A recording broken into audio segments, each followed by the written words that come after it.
So what do we do when you hit that moment in your life when everything feels like it's coming to a head and you have overcommitted and you have said yes to too many things, and now you are feeling the burn of everything that is on your plate? And now life maybe even throws in some unexpected things that you weren't prepared for, personal things, professional things, that didn't go as planned.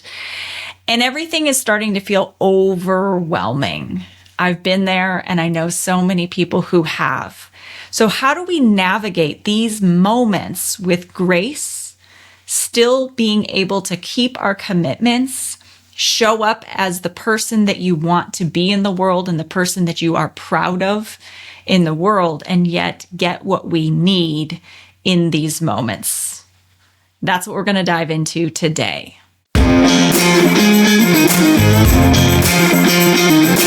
Hey, you leader, entrepreneur, business owner, solopreneur, whatever you call yourself, we know you're a visionary business builder, wealth seeker looking to combine a passion for doing good with leading consciously.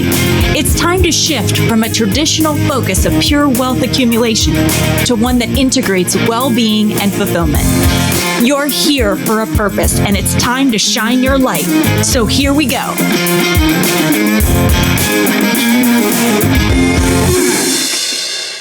I'm Alicia St. Germain. Welcome back to the Conscious Edge podcast. I'm your host, and this is something that has come up at different points in my life, and I witness it come up all the time in my clients' lives. And so I thought today it would really be supportive to break down those moments where you have overcommitted yourself and everything seems like it's coming together and needs your attention and needs to be done right now. And there's this whole period of unraveling an overcommitment. It doesn't just happen overnight.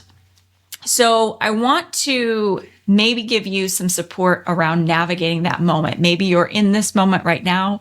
Maybe in the near future, this is going to happen and you're going to remember this podcast and it's going to be so supportive for you. Or maybe this has happened to you in the past and you can look back and think about how you could have handled it differently so that you're able to move forward and through it with grace. And that is part of leadership, essentially, is how do you lead yourself through these moments? It is not easy. So here's where I would start is number one, I often hear there's a big push around boundary setting, right? So many of the women that I work with at the Conscious Edge are needing to set boundaries. They have a history of being a people pleaser. They say yes when they mean to say no.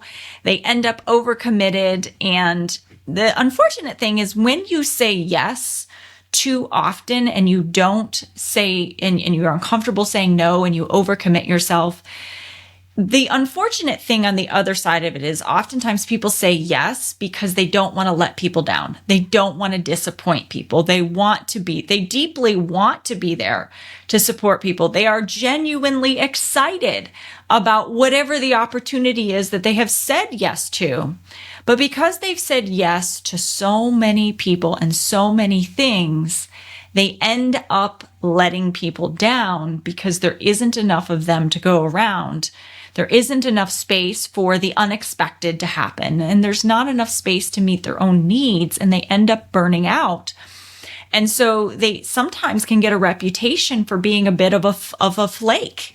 So oftentimes the very thing that a people pleaser or someone who says yes, wouldn't even necessarily have to only be a people pleaser that does this, but when someone says yes, and it's out of this deep need to be dependable and be there for people, underneath that, there's oftentimes a big assumption that is related to worrying about being a flaky or not being there to support people.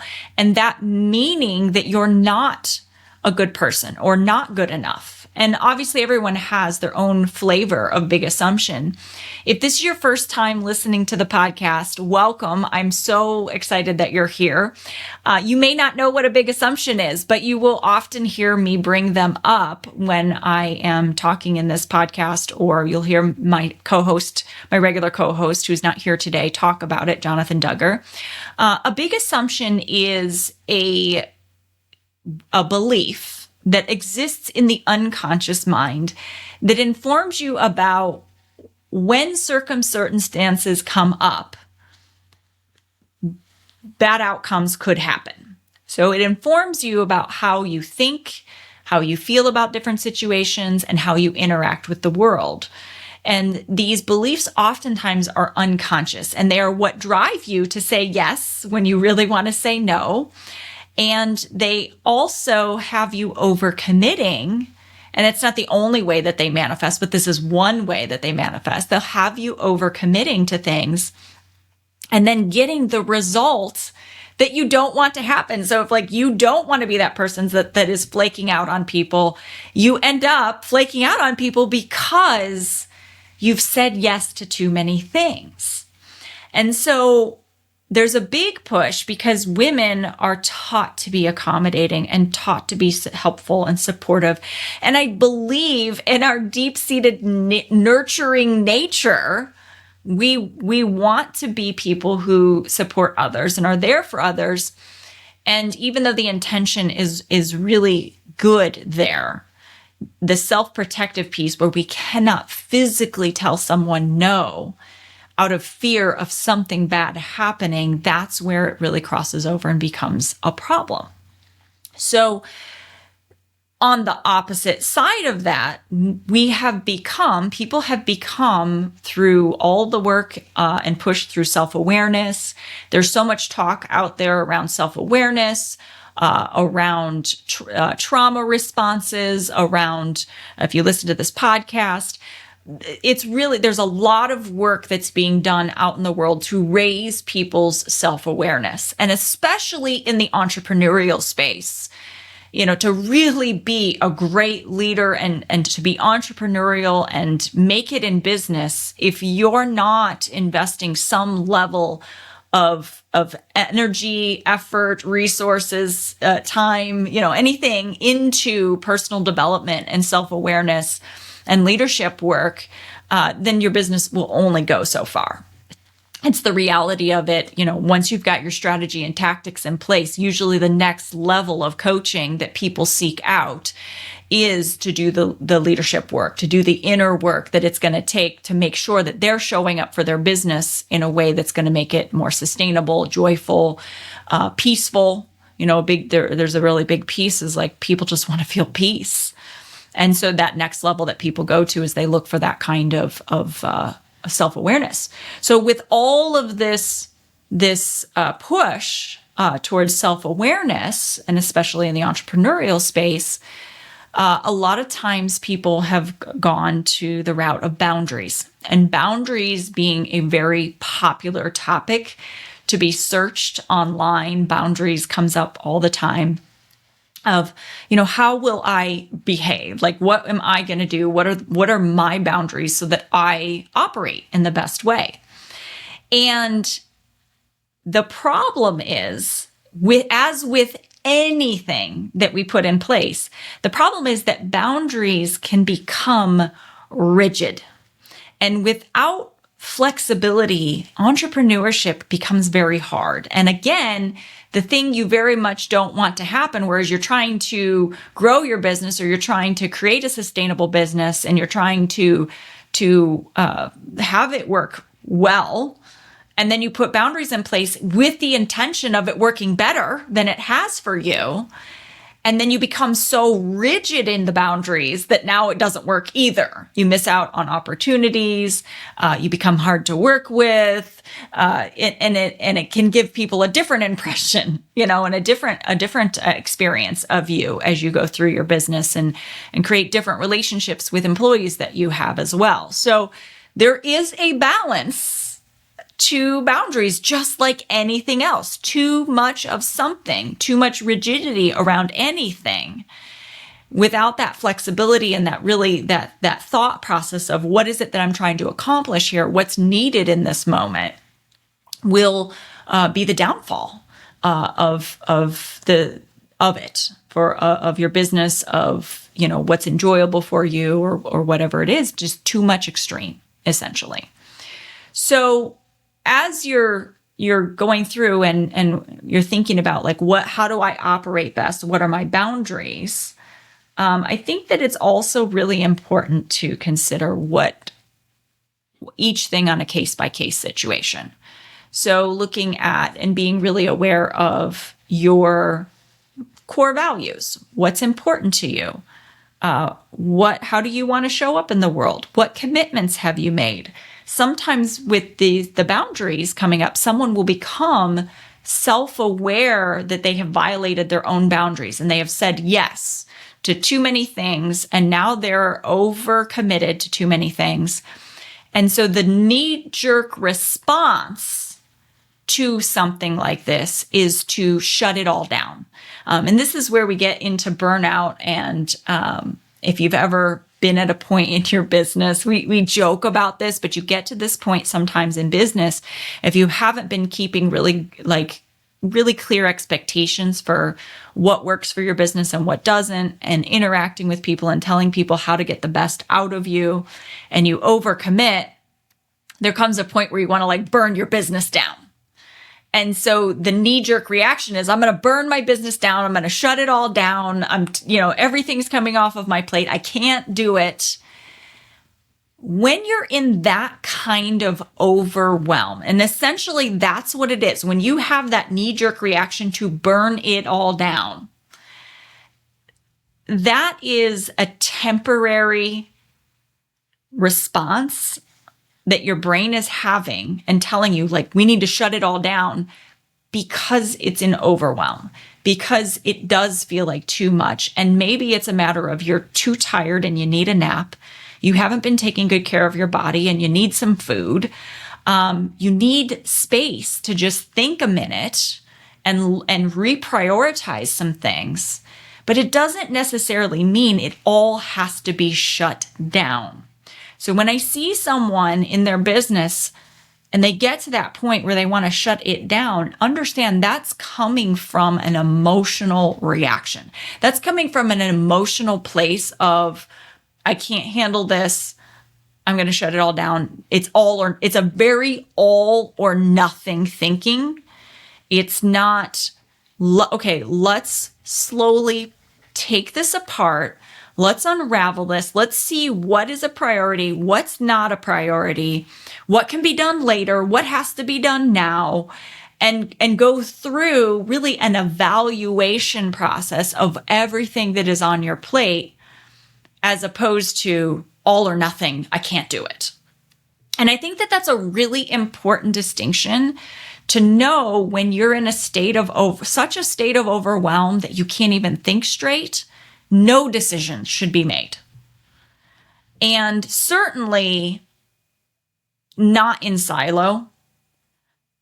When you have commitments to people in your business, maybe you have clients that you serve, you have other people that you do business with, really sorting out your needs and figuring out what's a priority first, and then having really good communication with the other people who you do business with. And that may take a bit of vulnerability as well. All of that is really important in the bigger picture of self-awareness. Self-awareness isn't just what you need.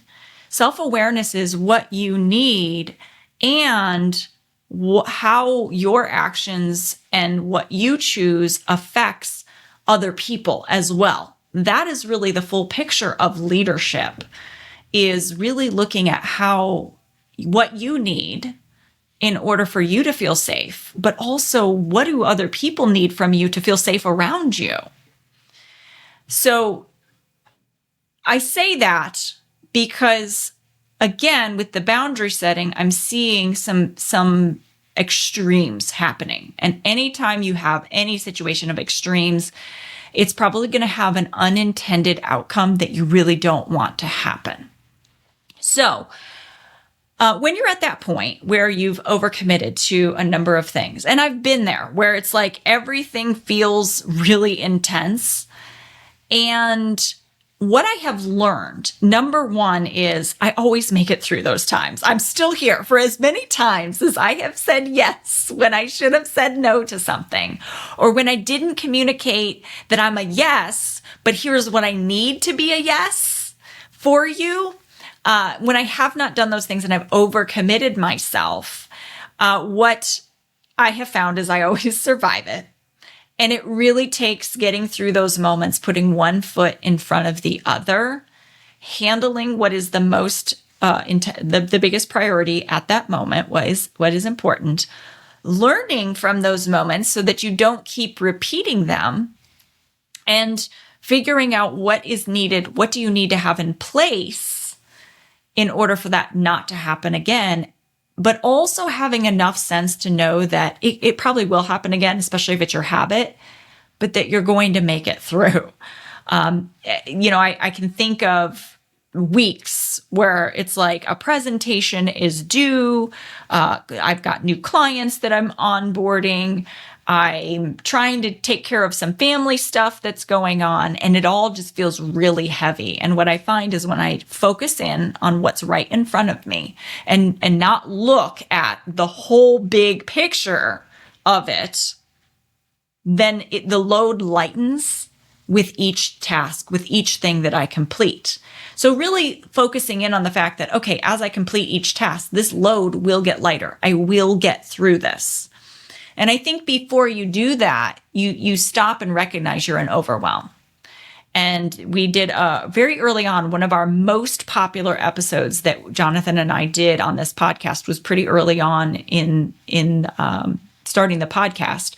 And it's like, how do you handle overwhelm? So I'll make sure we link that here. But that's the first place you want to go, is realizing, okay, I need to make no decisions at this moment. I'm in overwhelm. My system is dysregulated. I need to get re-regulated, make sure I've slept or the best I can, got a nap, I have food, I'm back in my body, I am feeling safe, and I am going to figure this out. I promise you that no one is judging you as hard as you are judging yourself in this moment. So just stepping back and realizing, okay, what is the worst that's going to happen? If you are having a hard moment and there are people in your life that do not accept that you're having a hard moment, then those are probably not your people. However, the way that you handle hard moments, the way that you handle these overwhelm, I don't expect someone around me to handle overwhelm perfectly or be cool as a cucumber. But I do expect to see someone, like, if I'm going to trust you and like I'm going to do business with you, I want to see you taking care of yourself. I want to see you communicating with me to say, like, hey, this thing is happening. What do we need to do to continue to honor a commitment? And also, here's what I need support around. And can you help me? I want to see that two-way communication happening. And that's the same thing that I coach my clients with, is like, if they're coming to me in overwhelm, they're like, I don't know what to do. The first thing I'm looking at is like, who do they need to communicate with in order to get more information about how we can navigate through this overcommitment that you have, or even just sometimes like a deal that didn't work out how you want it to, and it's creating some overwhelm, and you're not sure what to do. It's keeping you up at night.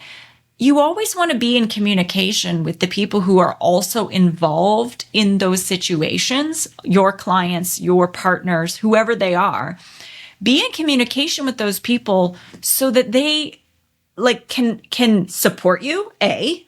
They're in collaboration with you, whether they're a client or whatever it is, they're in collaboration with you. So they can be supportive, not in the way that they have to like prop you up or save you, but in the way that, hey, there's this thing happening. It's really challenging and I'm figuring it out. Here's what you can expect, or here's where we're at right now.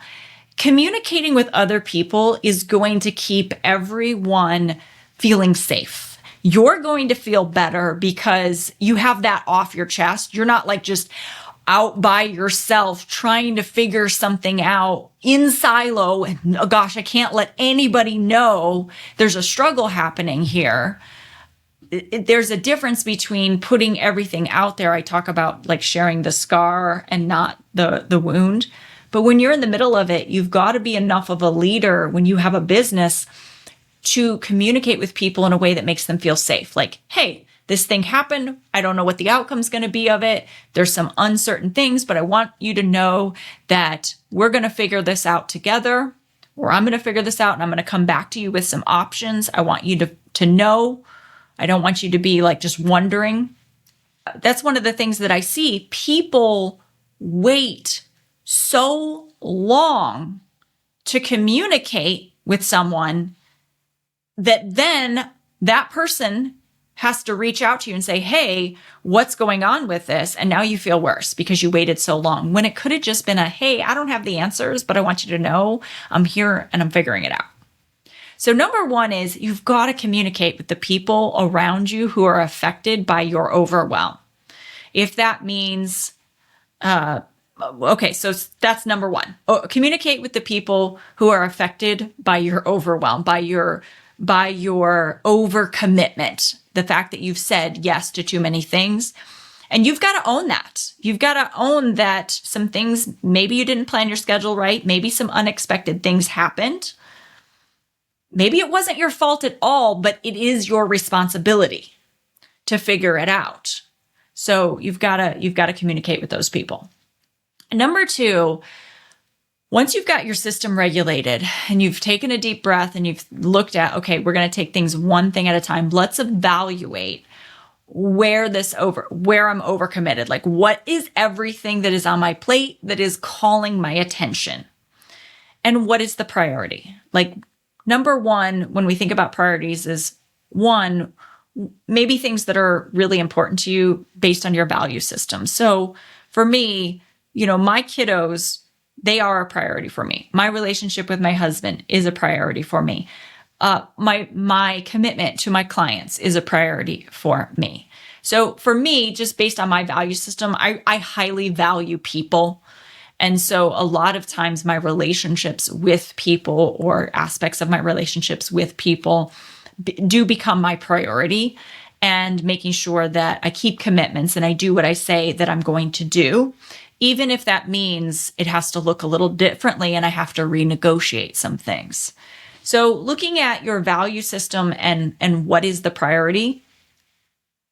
And there's a couple components, right? So you may have something on your plate that's not a priority for you. Like it's really not important to you. It's not something you really care about, but it's important to other people.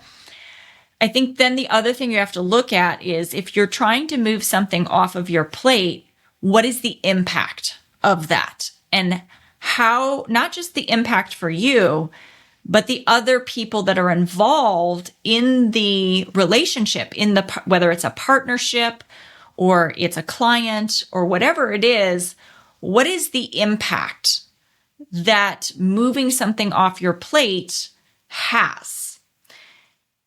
Sometimes when we set a boundary, if we cut something off immediately without taking steps to unravel it and transition it smoothly, we can create a lot of damage in our relationships. And it can damage your reputation, and it can damage what happens in the future. So I think the other thing you have to think about is, what is my future goal? Right now, I'm in overwhelm and I'm overcommitted and I'm trying to make the bleeding stop, but also have enough sense to look into the future and say, okay, how I handle this, how I offboard some of the commitments that I've made that are too much for me, how I handle them may affect my future. And so really looking at in the future, is this something that's going to be detrimental? And taking steps to make sure that you protect also that future as well. Now, sometimes, so as you're going through and you're evaluating things, there are things that that are the priority. There's nothing you can do. It's a right now thing. It could be a sick kiddo. It could be a family member that needs help. It could be a deadline for a client that is like, you really need to keep this commitment because this particular deadline is really crucial for something. Could affect financing, could affect, you having to pay more because, if you're a real estate investor and you're doing a project and it means like you're going to have to pay more interest on a short-term loan. Certain deadlines are like really detrimental if you don't hit them. So make those the priority and then look at what other commitments have you made that could be negotiable.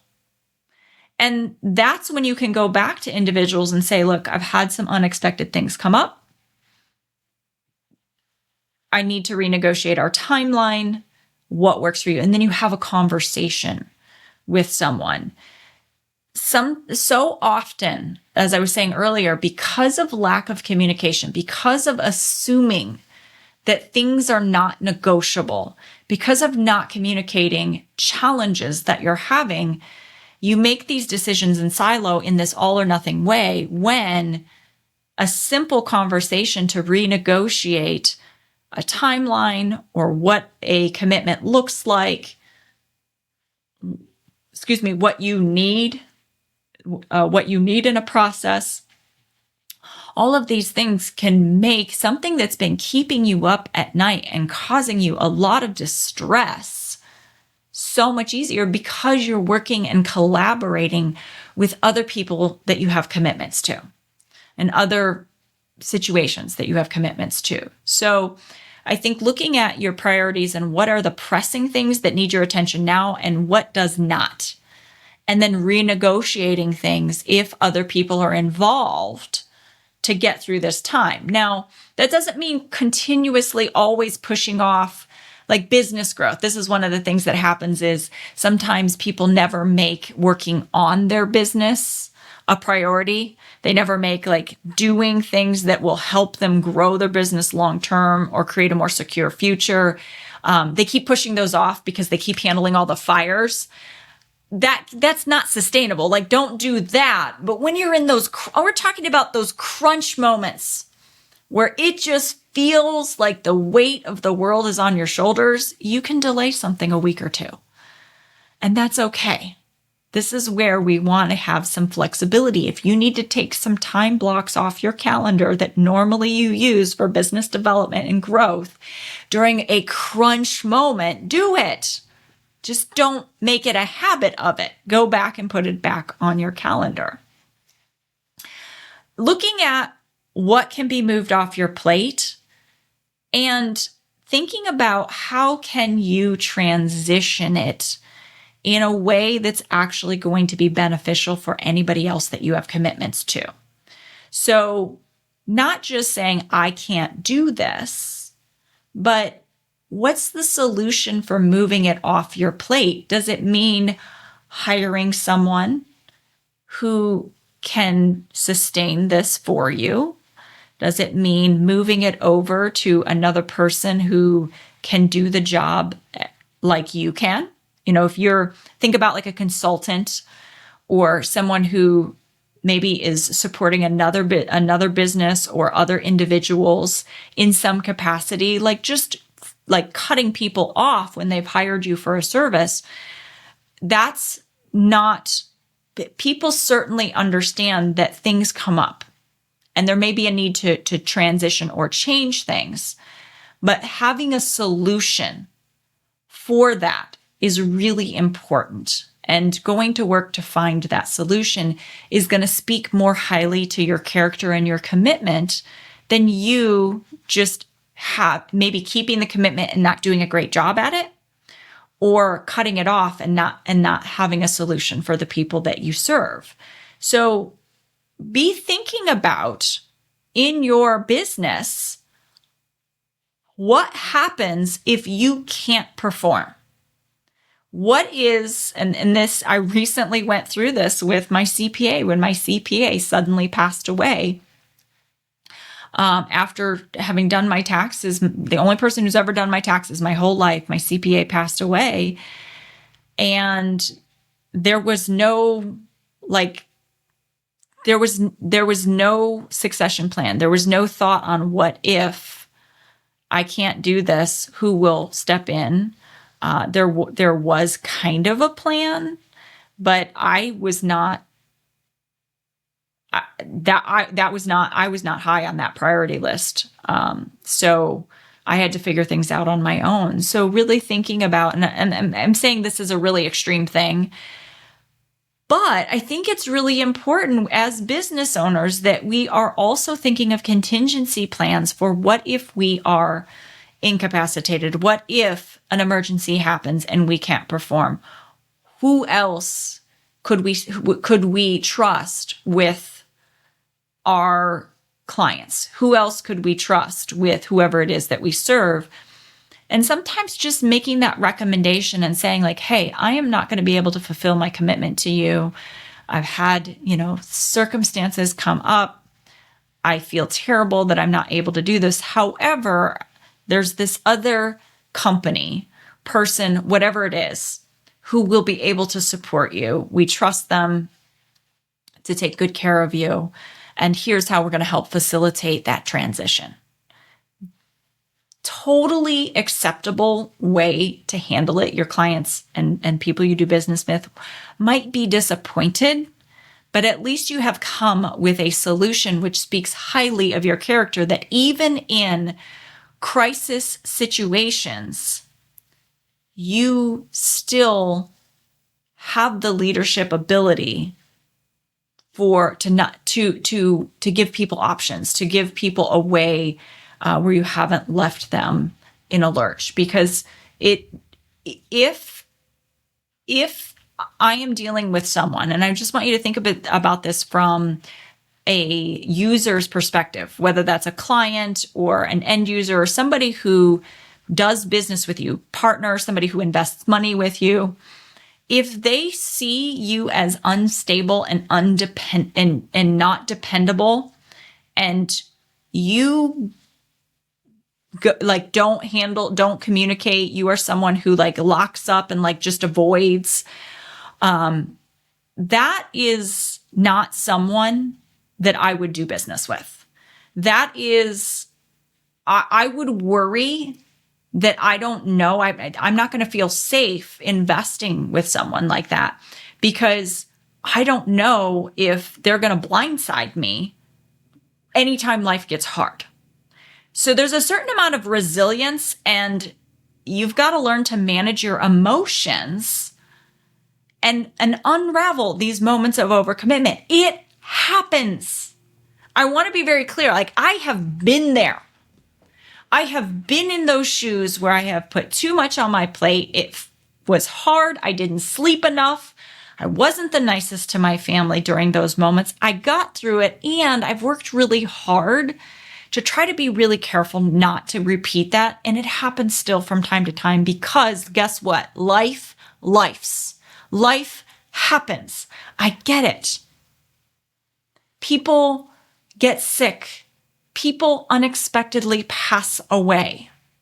But I look at, okay, I'm having an emotion. I even think of the day my best friend passed away. If you listened earlier on in the year, I think it's been 4 years now that my best friend passed away. I knew she was dying. She was in hospice, had cancer. And I got the call that morning that my best friend passed away. I had seen her and spent time with her just a few days before. I kind of made peace with the fact that she was passing, and felt very comfortable to leave her, as hard as it was, with her significant other, who I wanted them to have those last times together. And I got the call that she was gone. That day, I had a commitment to a number of people that I was coaching in a group setting. And it would have been perfectly acceptable. Anybody would have understood if I didn't show up and coach that day. anybody would have understood. I would never judge someone losing someone close to them if they were unable to show up and perform. And I also showed up and I coached, and I didn't tell anyone. I'd learned from years of training. I've been training now for 20 years. I've been training people in group settings, showing up, and one of the things that happens is you when you have a group of people who are depending on you, who've paid to be in a room with you, you do have a certain level of commitment where you've got to sometimes pull up your bootstraps, show up, do the job, and you get to decide in those moments. I get to decide in those moments how I feel. And I will remember that day I felt like she's gone. There's nothing I can do that will bring her back. There's nothing that will change this. However, today, I can still show up for these entrepreneurs and pour my heart and soul into them and lift them up. And I am going to feel better about myself doing that than I am sitting in the grief because I have time for the grief. I can grieve this weekend. I can grieve after that hour is over. I can grieve when I choose to grieve. I don't have to grieve. And this is something I don't think people, when you have self-awareness and you have high emotional intelligence, you do have the ability to choose how you feel and when you feel it. Now, I'm not talking about stuffing down emotions. I'm talking about deciding when to process my emotions. And that is a very important part of emotional intelligence and entrepreneurship, is knowing when you are, like, if I wasn't in a good space, if I wasn't in a good headspace and I couldn't have showed up and I couldn't have performed, I wouldn't. And it would be perfectly acceptable and no one would have cared.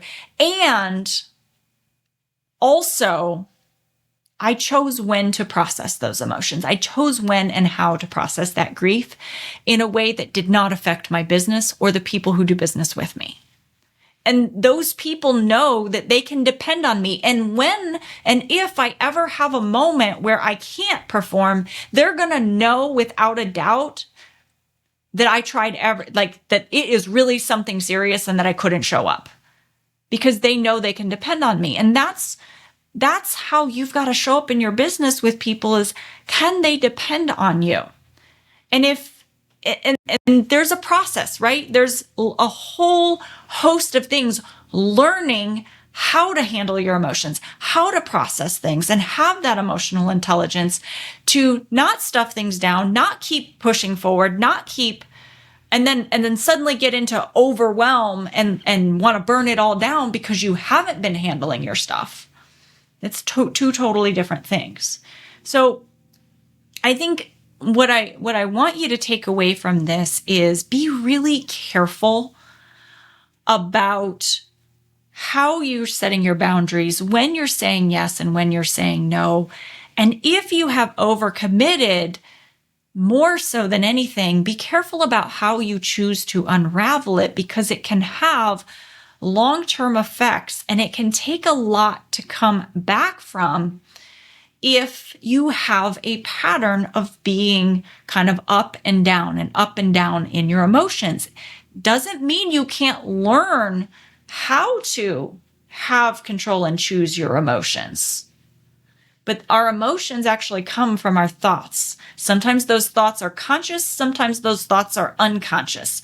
And if you're not aware of the unconscious thoughts that are coming up, and you don't know how to go through and find those unconscious thoughts, you will be ruled by your emotions. You will be ruled by your mind about what you think you can and cannot handle. So it's really important in the way that you lead that you do learn how to handle these moments of overwhelm and overcommitment, and learn how to navigate through them in a way that isn't detrimental to your business, that doesn't give this undependable, drama-related sort of pattern in your business. So, with all of that being said, I'm sending you so much love. I know this was a hard episode to hear, but I'm seeing it happen. And especially as the world is so unpredictable and you don't know what to do sometimes, I'm going to say, you know what, more times than not, it will work out. So if you commit and move forward and as though everything will work out, a majority of the time it will. And if it doesn't, if something comes up, then handle it. So with all of that being said, I'm sending you so much love. And if Jonathan were here, he would say, be well.